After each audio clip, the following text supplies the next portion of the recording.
Alors, ce que l'on peut dire sur le marché des SCPI en ce début 2026, c'est que c'est un marché qu'on peut qualifier à double vitesse.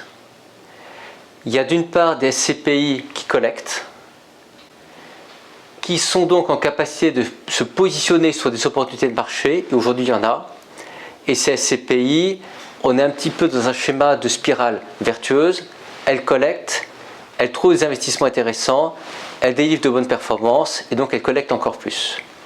De l'autre côté, on va avoir des SCPI qui décollectent, et qui vont se retrouver pour faire face aux besoins de liquidité, à devoir vendre des biens, et qui parfois, on peut le dire, vont devoir vendre des biens à la casse.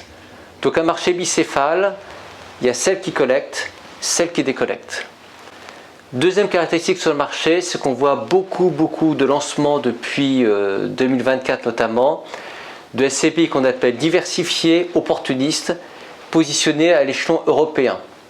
C'est un peu ce qu'on appelle du stock picking.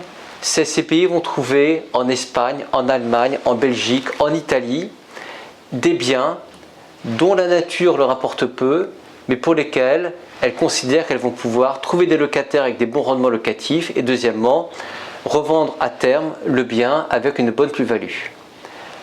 Dernier élément clé sur le marché des SCPI en ce début 2026, c'est un marché avec beaucoup de marketing. On peut trouver maintenant des SCPI avec facialement pas de frais d'entrée.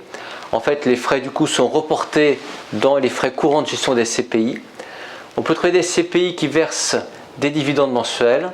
Et enfin, des SCPI qui sont positionnés sur une très faible valeur de part, par exemple 20 euros.